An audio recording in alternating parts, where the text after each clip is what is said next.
Salut Thomas. Bonjour Guillaume, ça va? Ouais, super. Bienvenue dans cet épisode hors série de course épique. Merci de ta dispo. Là, tu reviens tout juste d'une sortie, ça va? Tout se Ouais, ouais, passe je suis bien? encore en habit, encore transpirant. Non, mais je voulais pas te Même faire pas le temps de attendre, te du coup, doucher. voilà. Non, ça va très bien. C'est la dernière sortie longue de la prépa. On est 17 jours avant la Western States.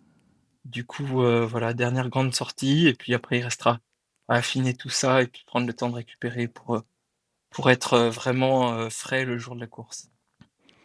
Merci en tout cas Thomas, ta dispo à quelques jours de ce grand départ. Donc on va parler de ta western. C'est le samedi 27 juin prochain, départ donné du côté d'Olympic Valley en Californie. Une arrivée sur la piste du stade de la Placer Higher School à Auburn, 161 km et 5500 mètres de D+, plus tard. Alors Thomas, tu sais, il y a toujours un instant éphéméride dans le podcast. Il y a 32 ans, c'était le match d'ouverture de la Coupe du Monde au Brésil. C'est exactement la même chose qui se produit aujourd'hui. Est-ce que tu vas jeter un œil à tout ça ou est-ce que ça te passe complètement à côté le foot? Non, je suis pas très foot.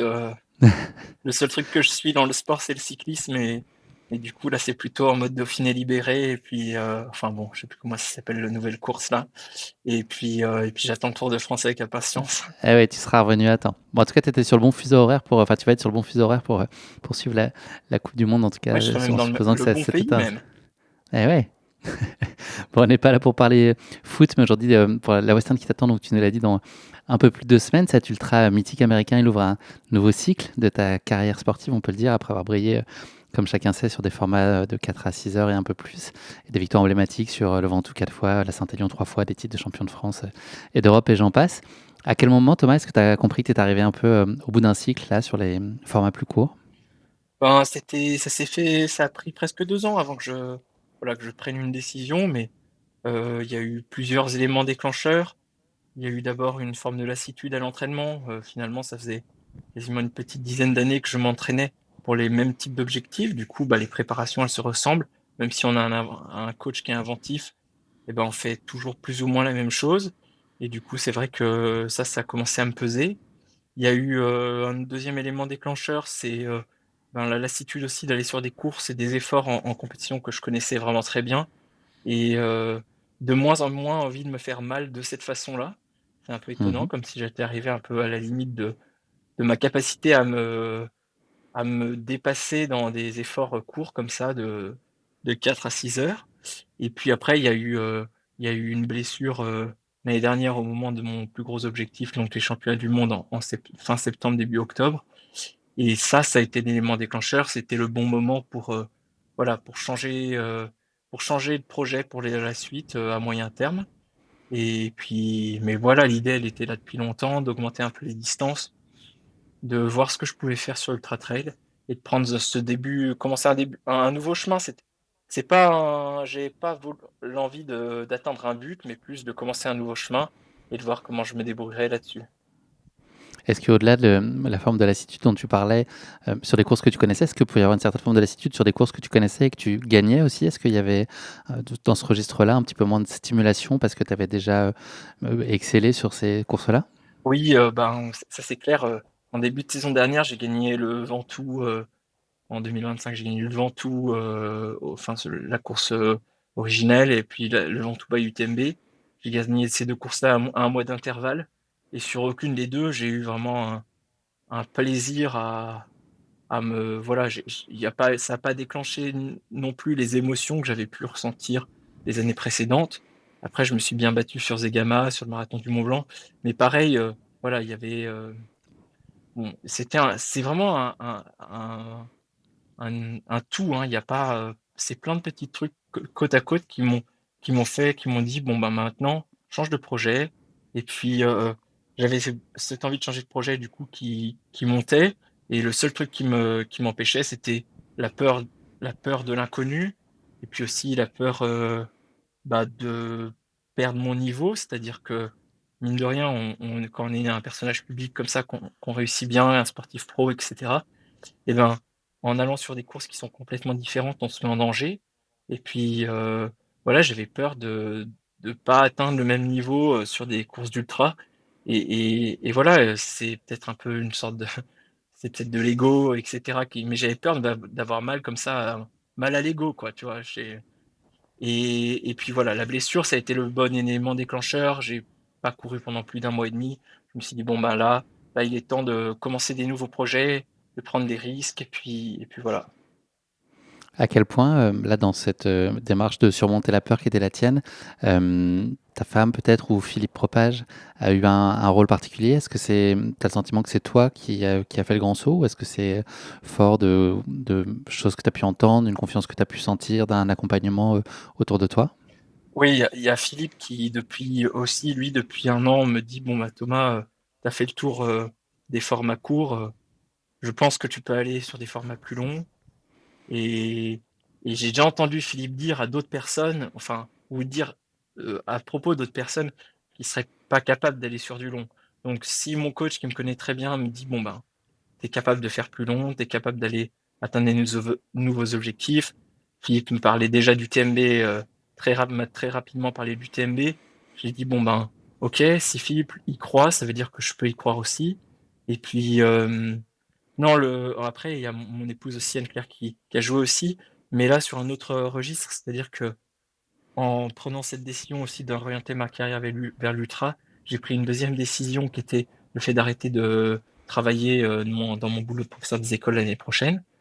Et donc ça, c'est à la fois pour pouvoir avoir plus de temps pour récupérer, pour, continuer à profiter de ma famille, mais aussi, du temps pour m'entraîner. Et c'est vrai que pour l'ultra, il y a besoin d'augmenter un peu la charge d'entraînement, enfin, pas la charge, mais plutôt le temps d'entraînement. Et du coup, voilà, je voulais pas prendre cette décision et que ça ensuite ça il y a c'est des conséquences sur, le temps en famille, le temps aussi avec les amis, et cetera. Du coup, voilà, ça avec, Anne-Claire, on a décidé que, bah, que j'arrêterais de bosser. Certes, ça fait une perte, d'apport financier, mais voilà, on a envie de trouver un nouvel équilibre. Du coup, là, elle m'a accompagné plutôt sur cet aspect-là. Et donc, voilà, tout va se mettre en place là dans les prochaines années avec des beaux projets, c'est cool. Mmh. Est-ce que, tu as très vite senti, une espèce de flamme se rallumer là, au moment où tu as commencé à te mettre dans cette perspective de l'ultra, forcément faire évoluer la façon dont tu te préparais? Est-ce qu'il y a tout de suite eu un signal qui te faisait dire que, tu étais probablement dans la bonne direction pour, raviver en fait ce qui était un peu éteint en toi?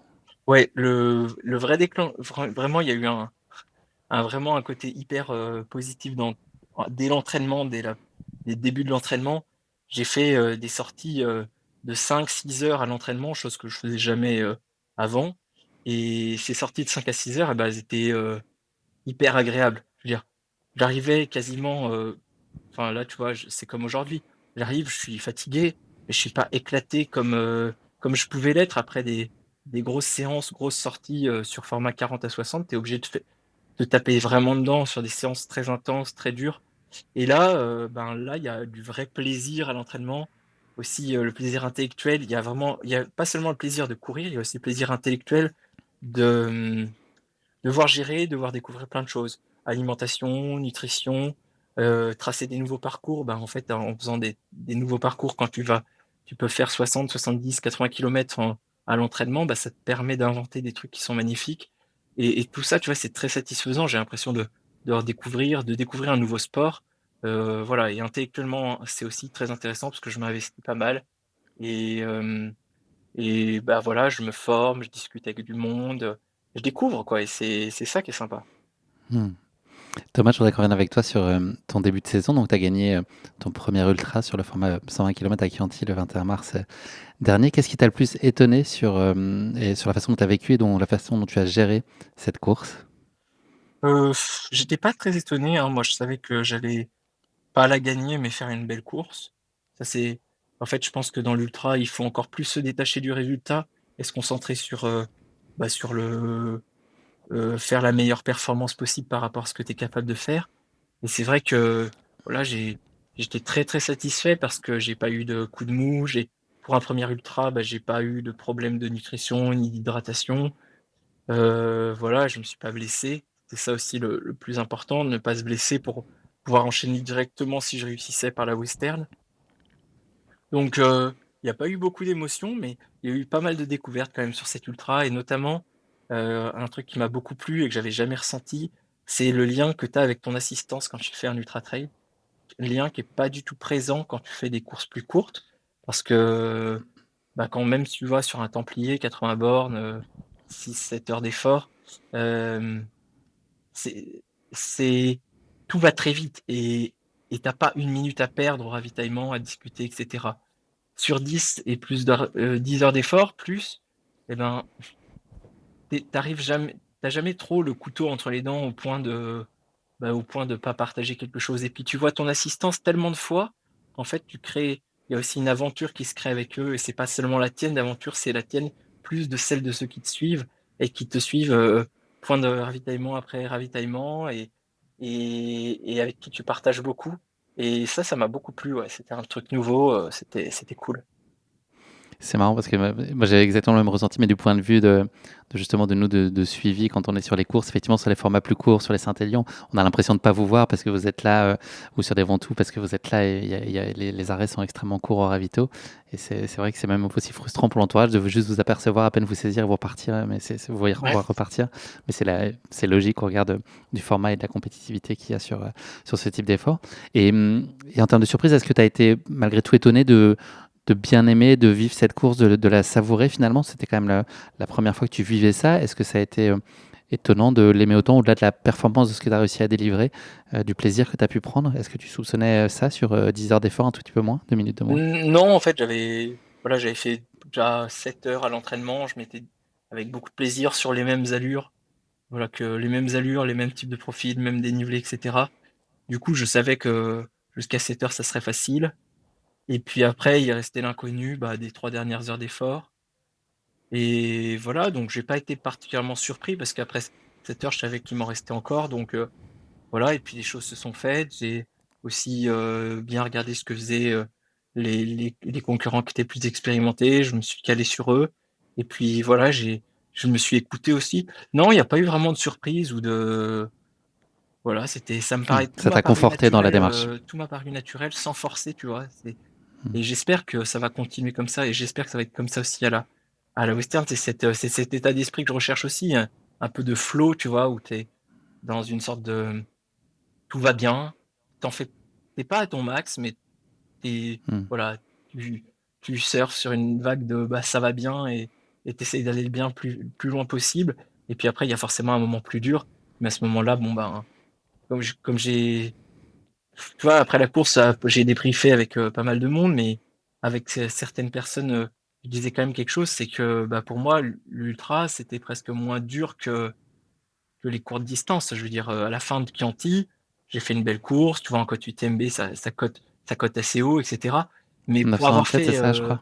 pour comparer la douleur que ça crée et voilà et la difficulté que ça crée à gérer dans ton corps, dans ton esprit, la course et ben, faire la même performance, sur un format plus court, tu vois, à coach UTMB égal et ben, c'est beaucoup plus dur de pour moi en tout cas, c'est beaucoup plus Hmm. violent un 40, un 60, tu vois? Un Ça a marathon peut-être du levé Mont une Blanc, partie de c'est tes horrible craintes, quoi, ça te justement, ça. détruit. Ouais. De voir ça, ça a dû soulever une partie de tes craintes et de la peur que tu t'exprimais tout à l'heure, peut-être. Oui, voilà, je me suis dit: «Bon, ben, il y a encore pas mal de choses à améliorer et puis ça sert à rien d'aller plus dur, enfin, faire plus que ça. Juste continuons de découvrir de cette façon-là avec du plaisir et puis de toute façon, tu sais, je suis pas à la recherche de performance, mais plus de performance par enfin, je suis à la recherche de performance mais surtout de grandir en tant qu'athlète plutôt que de surpasser les autres, donc c'est ça qui me pousse et voilà et le chemin, il est assez long encore. Hmm. Tu as signé donc pour une victoire devant Andrés Reiterer et Vincent Bouillard, troisième. Tu as dit avoir fait des erreurs sur ta prépa et pendant la course. Est-ce que tu pourrais nous expliquer ce que tu penses pouvoir mieux faire peut-être la prochaine fois? Ouais, les erreurs, c'est que j'ai eu un pic de forme beaucoup trop tôt et du coup, voilà, j'ai été très en forme, un mois avant plus d'un mois avant la course, 6 semaines avant la course et du coup, ben, j'ai trop fait à ce moment-là et du coup, pas mal de fatigue et je me suis blessé donc, à 6 semaines je me suis blessé à 6 semaines avant la course, à Chianti, une très, très grosse, entorse avec rupture, des ligaments, donc c'était vraiment Hmm. très grave. Enfin bon, j'ai réussi avec l'aide de mes médecins, kinés, coach, et cetera, on a réussi à à recourir avant, à bien remettre un cycle, à réparer tout ça et à courir correctement à Chianti. Mais du coup, la préparation elle était pas optimale. Hem, T'expliques ça par le fait que tu voulu reprendre vite après la déception des mondes? Est-ce que ça a pu influencer aussi le non, fait que tu non, prennes trop fort? Non? c'est juste que voilà, Je pense que surtout je découvre beaucoup de choses dans comment un entraînement pour un ultra impacte le corps. Et tu vois là, c'est la prépa western, donc là elle est quasiment finie.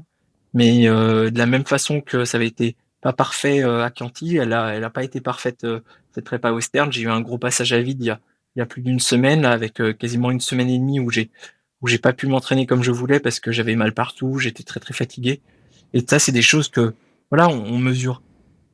Je savais, j'ai beaucoup d'expérience sur comment s'entraîner pour une format de 4 à 6 heures, mais en fait, j'ai, je découvre tout sur le format plus long et notamment la façon de s'entraîner et notamment comment réagit le corps après 8 semaines d'entraînement, 10 semaines d'entraînement, déjà 2 courses cette année en ultra en 3 mois. Donc tu vois, ça fait voilà, il faut tout réapprendre et bien s'écouter et je pense que je fais encore des erreurs, mais voilà, je pense que donc voilà, cette western, ça va être déjà une belle première fois. Mmh. Est-ce que tu imaginais un tel retentissement? Est-ce que tu as pu mesurer que ces formats-là, exposaient plus, que les formats sur lesquels tu étais, habituellement? Moi, c'est sûr que le format ultra, c'est un peu à la mode. Je pense que c'est ce qui impressionne le plus le grand public. Et du coup, ben, j'ai eu un, voilà, il y a eu tout voilà, j'ai eu un effet un peu boule de neige après ma victoire à Chianti. Médiatiquement, ça a été beaucoup relayé, etc. J'ai eu l'impression que beaucoup de gens me découvraient, alors que ça fait quand même plusieurs années que je fais partie des meilleurs Français et même des meilleurs à l'international. Euh, voilà, je pense que c'est juste une histoire de mode. L'ultra, ça impressionne. Les distances si longues impressionnent. Mais comme je dis, moi, je trouve que c'est pas plus dur que les courtes distances et, euh, il y a des athlètes qui ont jamais fait d'ultra et qui sont sûrement beaucoup plus forts que moi et ils arrivent à faire des performances qui sont bien plus impressionnantes que gagner un Chianti Ultra Trail. Mmh. Donc là, ouais, il y a eu beaucoup de visibilité autour de cette victoire. Toi, tu as toujours soutenu l'idée que ta communication, que tu sais faire, c'est gagner. Est-ce que tu as cette conviction profonde que les résultats, ils parleront toujours mieux que les mots ou que des vidéos? Oui, en plus, enfin, ça dépend ce qu'on recherche dans le sport, mais moi, je recherche vraiment d'essayer d'atteindre mon plus haut potentiel. Et du coup, bah, le fait qu'il y ait 10, 20, 100 000 personnes qui me suivent en plus ne fera pas augmenter mon potentiel ni physique ni mental. Je le sais. Donc voilà. Donc j'ai pas besoin de ça. Aujourd'hui, la seul intérêt à avoir plus de visibilité, c'est qu'ensuite, plus tu as de visibilité, plus tu as d'argent, entre guillemets. Mmh. C'est plus tu as de visibilité, plus tes partenaires te donnent d'argent, plus tu as de partenaires. Et voilà. Et comme moi, je suis pas non plus à la recherche de me faire d'argent avec le sport. Donc vraiment, mon but, il est vraiment un but perso d'abord, et puis aussi d'équilibre de vie, d'être heureux dans ce que je fais, de vraiment de kiffer à mort ce que je fais et d'aller le plus loin possible dans le haut niveau. L'argent, c'est voilà, je suis heureux de vivre de ma passion. Je suis content que mes performances soient valorisées, notamment par mon sponsor qui prenne, mais voilà, je suis pas non plus à la recherche de devenir millionnaire grâce au sport. Et du coup, dès lors que tu es dans cet état d'esprit-là, la communication, elle reste subsidiaire parce que moi, ça m'est égal d'avoir plus ou moins d'abonnés sur Instagram, etc. Après, voilà, faut savoir trouver son équilibre, c'est tout. Mmh. En tout cas, tu vois une façon d'être fidèle à ta personnalité tout en t'inscrivant un peu dans les usages et en étant aussi dans une communication qui soit le reflet, enfin qui soit alignée avec ce que tes partenaires peuvent attendre de toi aussi. Oui, voilà, j'ai pas envie qu'on ait une fausse image de moi sur les réseaux. Donc, ce que je fais, c'est je le fais moi tout seul. Et je le fais parce que j'ai envie de le faire et parce que voilà, ça me fait plaisir. Mais parfois, pendant 2, 3 semaines, il se passe quasiment rien sur mon Instagram, mais parce que j'ai juste pas le temps, pas l'énergie, pas l'envie ou pas d'idée pour entertain ma communauté. Mais voilà, et après, c'est vrai que en faisant de l'ultra, ben c'est plus visible, il y a plus d'histoires à raconter et du coup, moi, mon partenaire, il va en jouer aussi, il donne plus de moyens pour la communication. J'ai de la chance, tu vois, là, aux États-Unis avec un vidéaste photographe. En plus, quelqu'un qui m'a déjà accompagné à Chianti, qui m'a accompagné à Zegama, c'est Lilian, je le connais très bien. Et du coup, bah, je vais avoir du beau contenu, je vais avoir, enfin, ça va être beau, ça va être, et du coup, voilà, pour moi, c'est facile, j'ai pas besoin de bosser, il y a des gens qui font à ma place et ça, c'est le plus facile pour moi. Mmh. Thomas, donc tu nous l'as dit tout à l'heure, tu as fait le choix de te mettre en disponibilité de ton poste de professeur des écoles à mi-temps pour te consacrer à 100% à ta carrière professionnelle de coureur dans les mois qui arrivent. Ça, paradoxalement, enfin, de ce qu'on comprend, c'est que finalement, devenir professionnel, c'est aussi pour toi être davantage père et mari. De ce qu'on comprend, ça va permettre de rééquilibrer ça aussi beaucoup avec ce nouveau statut. Est-ce que malgré tout, il y a des choses que tu as un peu de tristesse à laisser sur ce métier d'enseignant, là, en le mettant entre parenthèses? Est-ce que des choses que tu abandonnes sur le chemin ou tu sais que tu vas les retrouver à un moment peut-être plus tard? Comment tu te positionnes par rapport à ce que tu laisses aussi sur ce pied dans la vie de l'enseignement public? Il y a pas de tristesse. Je pense aussi que j'étais arrivé à un moment, tu vois, je crois que c'était ma 9e rentrée ou ma 8e rentrée, un moment où j'ai beaucoup bougé de classe. J'ai jamais fait 2 fois la même classe dans ma carrière professionnelle. Du coup, j'ai fait tous les niveaux, j'ai beaucoup travaillé bah, en fait, je pense que un peu comme le sport, j'ai un peu des passions cycliques et là, ça fait que au bout de 8 Hmm. ans, 9 ans, et ben, finalement, j'ai plus, non plus le plaisir intellectuel d'aller au boulot et de découvrir des nouvelles choses. Peut-être que c'est aussi lié au fait que j'ai moins l'énergie de le faire qu'il y a 8 ans, 9 ans parce que j'ai trop de choses à côté. Mais du coup, il y a pas de regret à arrêter. Hem, le seul regret que je vais avoir, c'est de plus côtoyer d'élèves. Mais en fait, voilà, aujourd'hui, je préfère ne plus avoir d'élèves et passer plus de temps avec mes enfants et que mes enfants voilà, passer plus de temps de qualité avec mes enfants plutôt que l'inverse. Et bon, après, c'est chacun son équilibre de vie, chacun ses choix.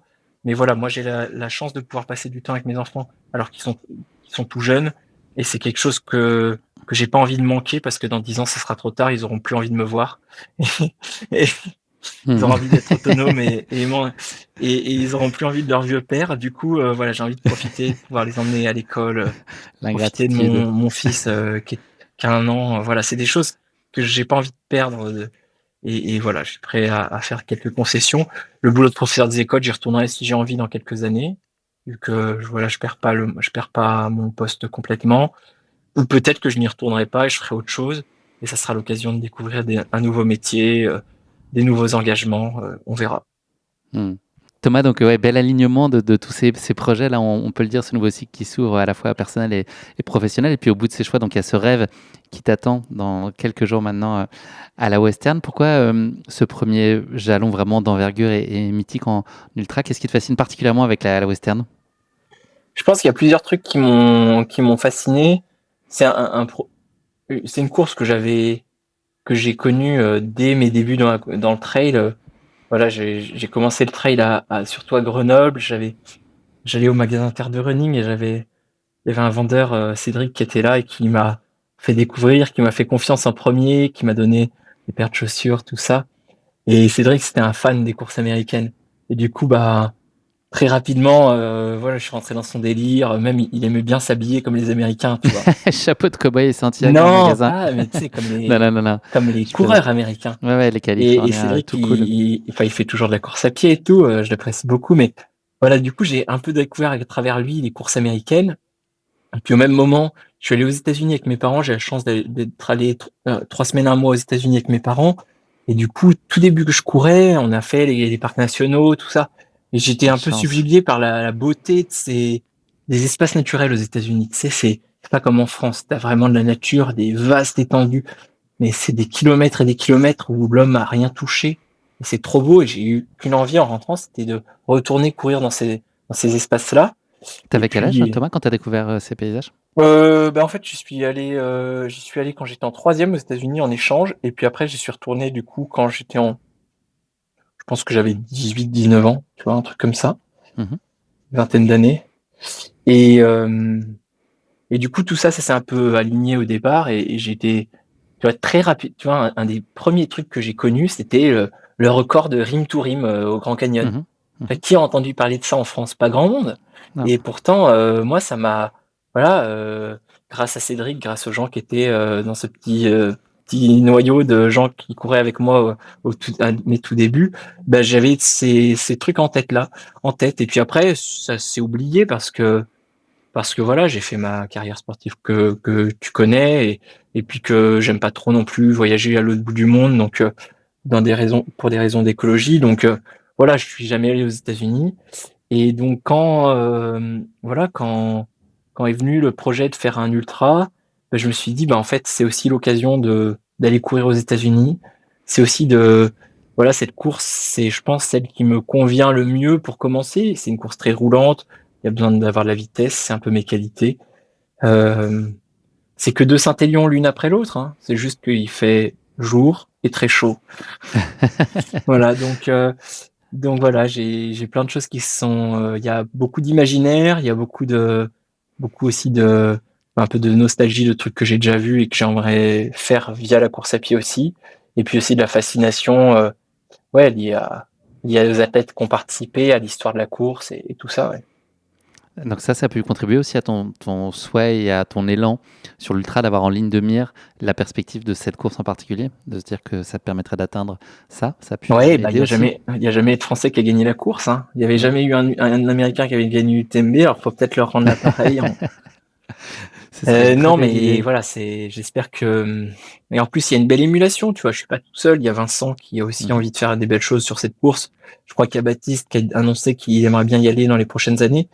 Si on commence à avoir une émulation de Français qui veulent aller perfer à la Western, ça peut être sympa, tu vois. Il y a ça. Bon, c'est un ultra qui fait rêver. J'ai la chance de y aller. J'ai la chance de pouvoir voilà, de pouvoir vivre ce projet. Donc, je vais y aller à fond. Et puis avant d'en faire d'autres, mais pas trop de projets en même temps parce qu'on se Mhm. perd sinon. Moi, j'ai eu la chance d'y aller l'année dernière pour Ouais, suivre j'ai vu, ouais. Kylian. Et c'est vrai que il y a la course, mais il y a tout ce que tu vas trouver autour. Tu vois, le Trailcon qui se tient à ce moment-là. Et puis, voilà, ce que tu parlais de la culture US et californienne en particulier, là, sur la course à pied. C'est vrai que c'est un microcosme avec une très forte identité, très affirmée. C'est tellement alternatif là-bas. Enfin, nous, on a un prisme européen, tu vois, sur le trail, mais c'est vrai qu'aux États-Unis, Ouais. c'est C'est une très contre-culture peu le connu. trail. Exactement. Ouais, ouais, c'est un mouvement, Et ça, on ne s'en complètement. rend pas compte en France où c'est quelque chose de mainstream. Mm, Voilà, il y a que des gens. Enfin, c'est à la mode. Il y a énormément de gens qui font du trail et tout le monde fait du trail là-bas. C'est vraiment la contre-culture et j'ai peut-être aussi envie d'aller voir ça, des petits. Tu sais, j'ai pas une grande affinité avec les énormes événements. Non plus avec la ville de Chamonix entre guillemets et tout ce que ça ramène autour du sport. J'ai pas c'est pas ça qui me fait courir, disons. mm, J'aime bien le retour aux sources, et j'aime bien l'aspect aussi la course au village, etc. Que j'avais retrouvé l'année dernière à Zegama. Je sais pas si t'es déjà allé sur place à Non, j'ai pas eu Zegama, cette chance, non. mais voilà, un tout petit village où une journée avant la course, il y a personne, quoi. Et puis le jour de la course, il y a 20 000 personnes qui sont sur les sentiers. Et le lendemain, il y a plus personne non plus. Et du coup, j'ai aimé cette simplicité, voilà, c'est la course d'un jour, mais voilà, il y a beaucoup de spectateurs, il y a beaucoup de choses, mais sinon, là, j'aime bien c'est la simplicité et peut-être que aux États-Unis, je vais aussi trouver ça. Je vais voir, après, je vais me laisser embarquer Hmm. dans le voyage. C'est aussi ça dans le voyage, découverte du nouveau style de courir, de course à pied, d'organisation, on va voir. Si tu fermes les yeux, là, Thomas, c'est quoi l'image qui te vient tout de suite quand on évoque la western, là, nourrie un peu par ton imaginaire d'ado et de jeune adulte? Si tu fermes les yeux quand tu penses à la western, le premier truc que tu vois, Oh bah c'est c'est Rocky des Chucky, automobiles. hein, Ouais, le passage de la la rivière. rivière. Hmm. Euh, J'ai plusieurs choses qui me viennent en tête. Il y a Jim à sa première participation avec son t-shirt troué là. Ouais. Ça c'est incroyable, tu vois, ça participe. Gourde à la main, t-shirt troué Hmm. et c'est crop top même, je crois que c'était presque. Ouais, ouais, c'était très saillant, ouais. Voilà, il y a ça, il y a la traversée de rivière et j'avais bien aimé la traversée de rivière avec le tuba l'année dernière. J'ai Ouais, trouvé ça c'était cool. génial, incroyable. Et puis Incroyable. la piste. Après il y a ouais, il y a aussi l'image d'Anton, il y a 10 ans, tu Hmm. vois, quand Anton courait Torse nu. avec son mini short Hmm. et torse nu dans le transpirant comme pas possible, luisant de transpiration. Tu vois, c'est ça l'imaginaire que j'ai. Après, j'ai vraiment envie de découvrir par moi-même. J'ai pas mal passé de temps sur Google Maps. Figure-toi que quelqu'un a en 2000, je crois 2019, a fait tout le parcours de la Western avec une caméra. Incroyable. Du coup, tu peux Donc ça fait une suivre. vidéo qui dure 38 heures à peu près. Ben non, tu sais, c'était sur Google Maps. Du coup, tu Ok. Ah oui. avances avec ta souris. Ok, ok, ok. Ah, génial. Thomas, si on parle d'objectifs, tu évoquais un top 10. Est-ce que c'est vraiment l'objectif en tant que tel ou c'est une façon peut-être de désamorcer d'éventuelles attentes ou est-ce que, de ce qu'on comprend, tu as aussi pas mal le regard plutôt sur l'édition 2027 en espérant et en te souhaitant que tu puisses y être à nouveau? Est-ce que c'est plutôt là que tu espères marquer la course avec un résultat au sommet ou là c'est vraiment cette logique d'apprentissage sur cette première ou est-ce que tu t'interdis rien finalement? Alors, la dernière fois que quelqu'un m'a dit j'y vais pour voir, c'était Baptiste Chassagne sur Ouais, sur le Grand la Raid. direct. Ouais. Et puis il a gagné.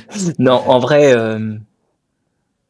non, non, j'y vais sans prétention parce que voilà, trop de choses nouvelles pour moi.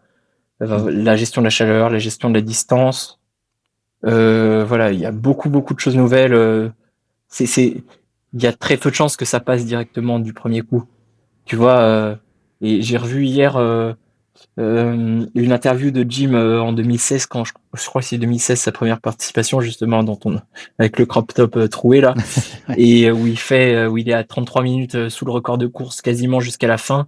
Et il se perd dans les derniers kilomètres et il finit en Mm. marchant allumé comme pas possible et, et c'est raté quoi. Et avant sa course, il a dit rien n'est impossible. Voilà, il faut rêver grand. Bon, c'était américain comme façon de penser peut-être, mais voilà, moi je fais pas du tout ça. Le but c'est de découvrir. Je pense que si je fais il y a deux choses. Si je fais une belle course, une course pleine, le résultat il sera forcément beau, quoi qu'il arrive. Mais je pense que ça peut pas être une course à 100% pleine. Donc on va essayer de faire au mieux et si j'y retourne l'année prochaine, je serai forcément plus fort l'année prochaine. Mm. Donc voilà, j'y vais pour découvrir et après, si au kilomètre 140, je suis top 5 et qu'ils sont à 30 secondes devant, bah voilà, je suis un compétiteur, hein, On en rêve, mais ouais. donc je prendrais peut-être plus de risques à ce moment-là, mais en fait, j'ai pas envie non plus. J'ai beaucoup analysé les temps de course de toutes les éditions, de tous les participants. Il y a pas mal de tableaux. Il y a des sites en ligne qui regroupent toutes ces informations. Et grosso modo, qui part vite finit très très mal hein, sur cette Mm. course. Non, non, mais c'est vrai. Ouais. C'est hallucinant. Si tu pars vite, tu finis mal. Donc en fait, c'est aussi Tu une te sens façon de capable de se. gérer ça, toi, stratégiquement? Ben voilà, c'est une façon de s'auto-convaincre de beaucoup. Tu vois, c'est quasiment. Je suis en train de m'auto-psycho. Enfin, tu vois, je Ouais, de te fais. formater pour. Voilà, je Mm. me formate psychologiquement pour ne pas partir vite. Parce que je Mm. sais que je suis capable de partir vite. Et qu'il n'y a aucun problème pour être en tête sûrement dans les 30 premiers kilomètres. Mais après, il va falloir être en tête et finir, quoi. Mm. Et du coup, en se disant, bon, bah, je cherche le top 10, et la meilleure façon d'atteindre le top 10, c'est de partir et d'être 15e, par exemple, ou 30e, parce que chaque année, il y a un nombre d'abandons qui est assez considérable. Donc, grosso modo, si tu es 15e à la moitié, tu es quasiment sûr d'être 10e à la fin si tu finis. Tu vois, les chiffres parlent d'eux-mêmes. Donc, grosso modo, ça sert à rien, si tu veux faire top 10, de faire plus d'efforts que d'être 15e à la moitié. Mm. Et du coup, en faisant tu vois, cet auto-formatage, bah, je pense que je me permets d'avoir le plus de chances de bien réussir le projet. Parce Mm. que, voilà, j'ai pas envie de perdre des forces inutilement et de finir à quatre pattes, avec la langue qui pend jusqu'au sable du désert, quoi. Est-ce que dans la préparation, est-ce que tu as réussi à intégrer la dimension chaleur? On sait que c'est le facteur clé aussi là-bas. Est-ce que, j'imagine que tu as pris un soin particulier à le faire, mais est-ce que c'est faisable? Ouais, j'ai beaucoup travaillé la chaleur. C'est peut-être aujourd'hui le truc qui me fait le plus peur dans cette course. La distance me fait pas peur, les dénivelé encore moins. Les adversaires, oui, mais pas tant que ça. Mais la chaleur vraiment m'effraie énormément. Je n'ai jamais couru si longtemps dans une atmosphère si chaude. Euh, j'ai peur de tout. J'ai peur de faire une installation, un coup de chaud. J'ai peur de plus savoir courir. J'ai vraiment, je suis effrayé. Et du coup, très rapidement après Chianti, j'ai pris contact avec Guillaume Millet, du coup, qui est un chercheur en physiologie sport, avec un autre chercheur qui s'appelle Cédric Morio, qui travaille au Decathlon Sports Lab, donc à Lille. Et c'est vraiment des chercheurs qui sont au fait de comment on se prépare et des aspects physiologiques de la chaleur et de l'adaptation à la chaleur. Et grâce à eux, bah, j'ai pu mettre en place un plan d'acclimatation à la chaleur sur ces 3 derniers mois. J'ai beaucoup couru en doudoune, Ok. vraiment. J'ai fait la moitié de mon, quasiment, je pense, de mes entraînements depuis 3 mois avec un pantalon, un surpantalon imperméable, et puis du coup un t-shirt manche longue, une couche thermique, un kawaii et une doudoune par-dessus. Et du coup, j'ai monitoré tout ça avec le capteur Core, là, qui est un capteur qui se place sur la poitrine et qui mesure ta température corporelle avec des algorithmes. Et puis en suivant le protocole de Cédric et de Guillaume et tout ça, je pense qu'aujourd'hui je suis acclimaté à la chaleur. J'ai fait pas mal de sauna aussi. Sauna, ça peut être intéressant. Il y a beaucoup de façons de s'acclimater, mais aujourd'hui je pense que je suis bien acclimaté. Alors maintenant, il va falloir voir en conditions réelles. Et puis j'ai la chance aussi d'avoir mon partenaire qui est au petit soin avec moi et qui m'a développé des produits, qui m'a développé des produits, bah, bon, les chaussures, ça certes, c'est bien d'avoir des super chaussures, mais des produits pour le refroidissement. Mhm. Donc, bandana, enfin, tout le monde fait ça, mais voilà, mais il y a 3 mois, ils avaient rien, quasiment rien. Donc, en 3 mois, ils se sont bien bougés et j'ai la chance d'avoir des passionnés qui comptent pas leurs heures pour trouver des moyens de pallier à l'absence de produits et à moi avoir tu vois un bob où je peux avoir mettre de la glace, un bandana pour mettre de la glace, des manchettes anti-UV, enfin et et c'est trop bien quoi. J'ai la chance d'avoir un partenaire qui se bouge un peu pour moi et pour essayer de me faire courir dans les meilleures conditions. Donc j'ai beaucoup de chance, ouais. Hmm. T'as plus qu'à courir. Ouais, c'est ça. Non mais c'est ça, maintenant, j'ai même peur de rater parce qu'il y a tellement de gens qui se sont investis dans ce projet en 3 mois là depuis Chianti que j'ai peur de les décevoir et de leur avoir fait perdre du temps parce que tout le monde a mis beaucoup d'énergie, beaucoup de temps à m'aider et moi j'ai peur que de les décevoir en ratant un peu ma course. Mais voilà, après je suis prêt Tu là, je l'as suis en dit, forme c'est et un chemin. ouais T'es sur le voilà, c'est début du ça. chemin. C'est ça qui compte et on sera tous Oui, je pense que tout le monde sera attentifs, fier, quel que soit le attentionnés. résultat. Voilà, exactement. Quelle que soit l'issue, on sera de tout cœur avec toi. Tu le sais. La start list, on peut pas ne pas la citer quand même. Jim, Kylian, Adam Peterman, Eden Hawks, Francesco Pupi, Vincent Bouillard dont tu parlais tout à l'heure, Zach Miller, Jeff Mogavero, Daniel Jones, Seth Rowling, des Américains qu'on connaît peut-être un peu moins ici. Est-ce qu'il y en a que tu es particulièrement impatient ou intrigué à l'idée de retrouver, ou pour toi c'est un ensemble que tu considères pas, ou enfin tu vois, il y a un peu d'émulation qui est liée à ça, ou de la crainte? Comment tu le vis?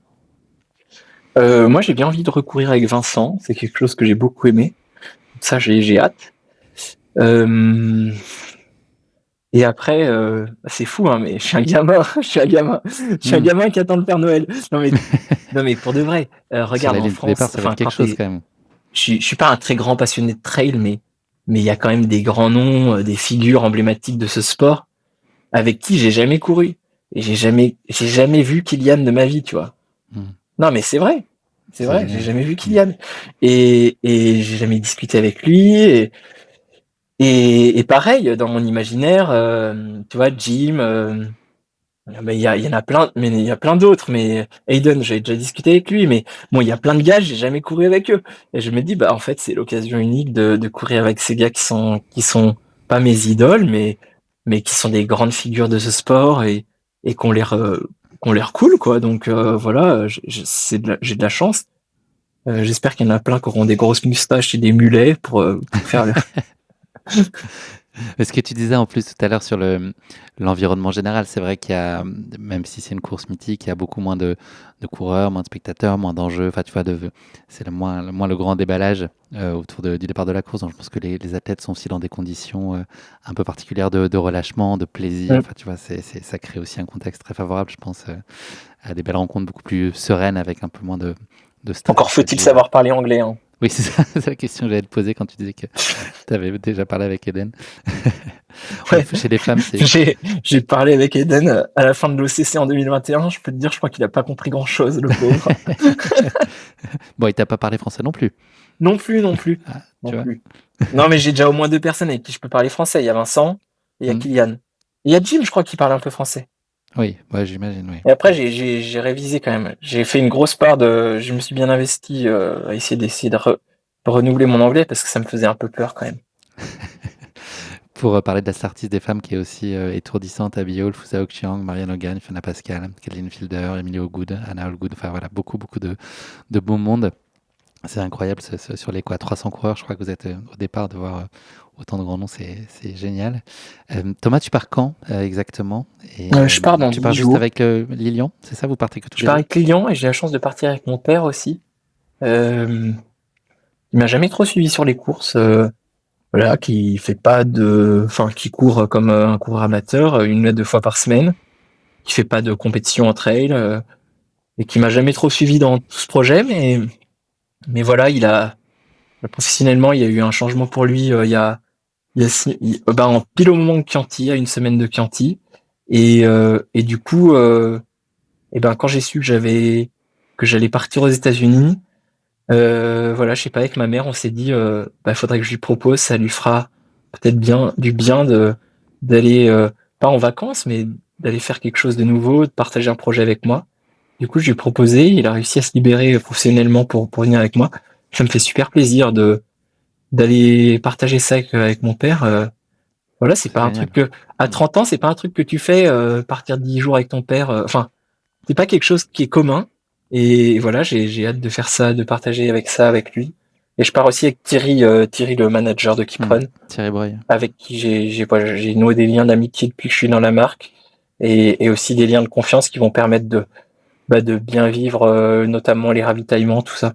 Donc en Hmm. fait, que 3 personnes en qui j'ai confiance, et je pourrais être moi-même, et ça va me faire du bien parce que j'ai besoin vraiment d'être moi-même pour ce projet-là, je pense. Hmm. Oui, c'est chouette, c'est fou de voir à quel point comme ce côté américain fascine, enfin, donne Oui, envie. Tu vois, Federer, tout le monde a envie d'y aller, et tu puisses emmener tes proches aussi autour de toi. J'imagine ouais. que ça les enthousiasme on associe que des choses positives à ce genre de voyage aux États-Unis. Thomas, tu prolonges d'ailleurs après à l'issue de la course, tu sais déjà, ou tu veux vite revenir à la maison pour Non, retrouver je vais vite femme et rentrer à la enfant? maison, ouais. Hmm. J'ai pris 2 jours après la course parce que j'avais peur de prendre l'avion avec les jambes trop douloureuses. Je me suis dit 11 heures d'avion avec des énormes courbatures, ça doit pas être agréable. Donc j'ai pris un jour de plus. Je crois qu'en plus, la course se termine le dimanche après la course. Je crois il y a quelque chose qui se passe où Mhm. j'ai pas encore Oui, tout. Voilà, et j'avais oui. envie de vivre l'événement La jusqu'au cérémonie dimanche est le soir. dimanche, ouais, ouais. Voilà, Dimanche en jusqu'à milieu, fin de matinée, je minuit. crois, de mémoire. Alors, ouais. C'est ça, fin de matinée. Et du coup, voilà, j'avais pas, il y a qu'un un ou 2 vols par jour de San Francisco, donc ça repoussait au lundi. Et donc j'avais envie de vite rentrer à la maison pour retrouver ma famille. C'était important pour moi parce que du coup 10 jours sans ma famille, ça leur impose aussi 10 jours où ça va être un peu plus chaud ici à gérer. Et puis aussi parce que bah voilà, j'ai pas envie de rester tranquille tout seul là-bas, ça sert à rien quoi. Thomas, on se reparle fin juin, là, le 29 ou 30. Qu'est-ce que tu voudrais me dire de cette western? J'ai pas encore pensé à ça. J'espère juste que je serai pas blessé, que je pourrai continuer mon année, parce que derrière il y a la CCC encore. Euh, voilà, j'espère que j'en aurai plein les yeux, plein les jambes, mais qu'il y aura pas de gros bobos. Voilà, Et plein le cœur. voilà, et aussi voilà, plein de choses à raconter, d'avoir vécu une belle expérience, et de le partager avec les gens que j'aime. C'est important. Voilà, mais la tête tout de suite tournée vers autre chose. Dès le 30 juin, je pense que je serai fixé. Voilà, j'aurai les yeux tournés Quelle vers la cherche à Chamonix. CCC. Quelles attentes ou comment tu positionnes ça, cette CCC, en termes de Bah la CCC, nature d'objectif pour toi voilà, dans la ton année? CCC cette année quand même, j'aimerais bien essayer de faire un beau résultat. Mais voilà, c'est très proche. Quand je vois Kylian qui fait Sierzinal et Loïc Tembe, je me dis ouais, mais ce Hmm. dingo quoi. Moi, j'ai déjà du mal à voir comment je vais réussir à être performant après avoir fait mon premier ultra fin juin. C'est que 2 mois après, voilà, j'aimerais bien. Non, non, là, la CCC, il y a un vrai objectif de délivrer la meilleure perf possible. Il n'y aura pas de j'y vais pour faire top 10. Mmh. Voilà. Mais tout dépendra aussi de comment j'ai géré cette western et des séquelles aussi, parce que voilà, c'est pas anodin non plus de courir 160 km dans le désert. Donc voilà, je vais devoir jongler entre l'envie de très bien faire ACCC et aussi l'envie de respecter mon corps et de me dire bon ben ce chemin vers l'ultra il est long, donc on n'est pas non plus hyper pressé. Voilà, Ça en va en être revanche une autre, si ça, j'arrive à... découverte ta récup après un tel effort. Pardon. Ça va être aussi une découverte, ça, c'est de Ouais, comment tu alors récupères après d'un tel Chianti, effort. j'ai bien réussi après Chianti. Donc voilà, il faut juste réussir à faire pareil après la western. Mais ce qui est sûr, c'est que si je réussis mon objectif de top 10 à western et qu'après je réussis une belle CCC, je mets la clé sous la porte jusqu'à la fin de l'année. Rideau. On ne cherche pas du côté de Lyon à la fin de l'année. Si, Ah, quand ok. même. Ok. Je Il y a comprends des trop. petits rituels qui... Et, et on te souhaite que ce soit pas sur la Saint-Express cette année, mon cher Non, Thomas. voilà, on verra. Merci beaucoup en tout cas pour ton temps. C'est toujours un immense plaisir d'échanger ensemble. Belle western à toi, on te le À souhaite bientôt, Guillaume. Et de puis, tout cœur. Ouais, on souhaite une très belle course. Tu parlais des Français aussi. On a envie de voir Vincent ouais, faire une très belle course aussi là-bas. Il y a mon confrère David Michel, que tu ouais, connais probablement David, ouais. de l'équipe, qui sera aussi là-bas dans un autre registre de performance, mais on lui souhaite que ça marche bien pour lui. Et ben écoute Thomas, à très vite. Et puis on a les regards déjà portés vers les États-Unis pour voir cette belle course et te souhaiter le meilleur. Merci, Guillaume. À bientôt. Salut Thomas.